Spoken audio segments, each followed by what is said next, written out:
Perfect. What's going on YouTube? Yonko saying, just saying here, and today I'd like to welcome you to my new weekly news series where we will dive into the hottest gaming news stories of the week. To kick the series off, we got some wild updates, shakeups at major studios, and even potential saving grace or final nail in the coffin for certain formerly loved studios. Kicking us off, this is probably something many of you are already aware of, and even if you haven't heard the news, you're probably just aware of because of the actual company. But Ubisoft, the powerhouse behind Assassin's Creed franchise, is dealing with significant hurdles as its share prices plummets and investors' confidence decreases. Ubisoft announced a 3-month delay for its upcoming title Assassin's Creed Shadow, pushing it all the way to February 14, 2025. The decision came on the heels of the disappointing launch for Star Wars Outlaws, which has massively undersold for the company, making us speculate that this delay has prompted Ubisoft to prioritize quality over speed in game development.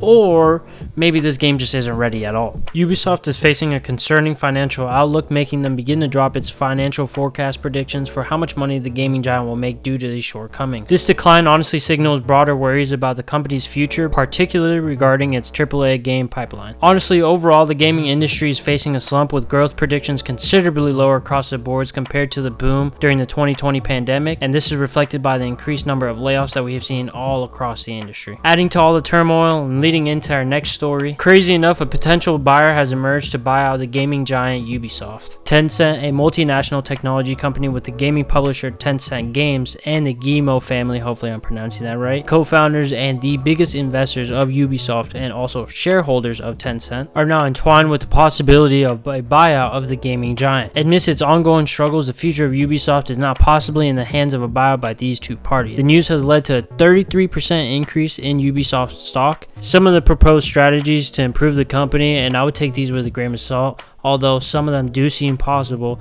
would include potential layoffs, a renewed focus on intellectual properties like Rainbow Six Siege, Assassin's Creed, and Watch Dogs. Additionally, suggestions have emerged that the current CEO may have to step down to facilitate this transition. I don't know, Ubisoft's future remains pretty uncertain. Let me know what you guys think about Ubisoft in the current situation. What should they do? Should they go with Tencent, or should they just keep riding the train and let Assassin's Creed be the saving grace or the final nail in the coffin? But enough of that negativity, let's move on to some more positive news. From Software goes against the grain, giving employees salary increases. In a super significant move, especially during ongoing challenges in the gaming industry, it is reported that From Software has announced a salary increase for its employees, reaffirming a commitment to workforce welfare. Starting in April 2025, all employees will receive, and I would take this number with a grain of salt, just because with conversions and everything, it might not be exact, but they will be receiving approximately 11%, which will apply to both base salaries and starting pay for new hires. Renowned for its critically acclaimed titles such as the Soul series, Elden Ring, Armored Core, Sekiro, Bloodborne, From Software has garnered significant praise for its recent DLC, Elden Ring Shadow of the Erdtree, which honestly continued to reaffirm the reputation in the gaming community that From Software has built up. This is a super refreshing change of pace to the current environment of the gaming space, but at the same time, it goes to show you that when you make games focused on improving the core functions that you were built on, while also knowing your audience and good release windows, the results just pay off. With the success of Elden Ring and DLC, the planned salary increase from Software appears to be a proactive stance against the prevailing trends of cost-cutting and layoffs. In other words, From Software are the trailblazers of the industry, and hopefully we see many more studios follow along, and hopefully we continue seeing the same from Software, continue pumping out amazing titles. Now, enough about gaming studios, let's get into some actual games. I don't know how you could have, but if you haven't seen, Sparking Zero releases this week and it has gone crazy. Dragon Ball Sparking Zero is gaining attraction with impressive pre-order numbers surpassing Call of Duty Black Ops 6 on PS5. This surge highlights the game's anticipation success among fans of the franchise and fighting game enthusiasts. The game features a base roster of 182, including fan favorites like Goku, Vegeta, along with other popular transformations, along with obscure choices like Dr. Wheelo.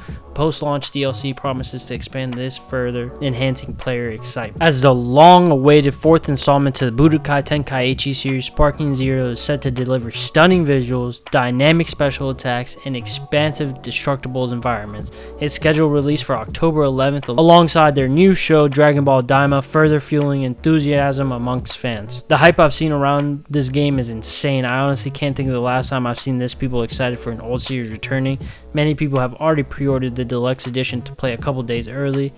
You can catch me out there on October 11th. Just know if you run into my sword team, it's over with. Getting to the tail end of the news, we got one more game update, and then we got one more studio update, and then I'm going to leave you guys off to have a great day. Baldur's Gate is still thriving, especially with the new update. Patch 7 released on September 9th, about a month ago, and the modding scene for Baldur's Gate 3 has gone insane. Players have uploaded over 1,000 mods and downloaded more than 15 million mods on PC. Not only does it include PC players, but patch 7 also extends modding support to console players, suggesting a further increase of uploads and downloads of the patch 7 also brought new official content such as a unique metal ending for characters and a hidden evil ending with indications that further updates are planned. Personally, I haven't really gotten the chance to really sink my teeth into this game, as so many other games have been releasing one after the other, but it's certainly at the top of my backlog for this year, so I can't wait to get my hands on it. So we're gonna end this on kind of a controversial note, a company that's been in the news a lot recently, because I want to hear your guys' thoughts.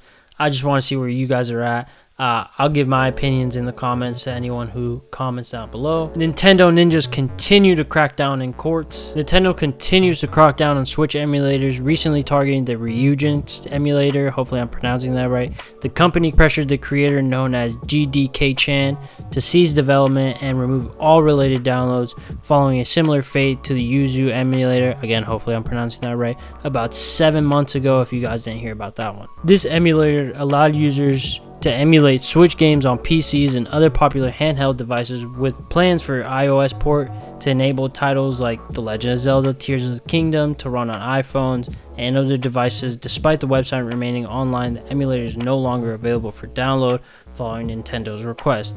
Honestly, this is how a lot of people played early. I don't know if it was specifically on this emulator, but there were some issues with people gaining the Tears of Kingdoms early and the new Legend of Zelda early. The collaborator from Ryujinx expressed gratitude for the community support during the development and emphasizing the value of learning and experiences gained from the projects.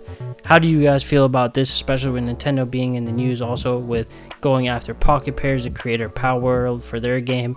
And honestly, players of the TCG card shop game with the Pokemon mod, I honestly wouldn't be surprised if they come for you guys next. So honestly, that's all I got for this week. I hope you guys enjoyed the video. This is gonna be first of many. If you have anything you want to add or let me know that I should improve for next time, leave the comments down below and I will get back to you as soon as possible. Consider like and subscribing if you made it this far. I will see you guys next week on my next weekly Sunday gaming news.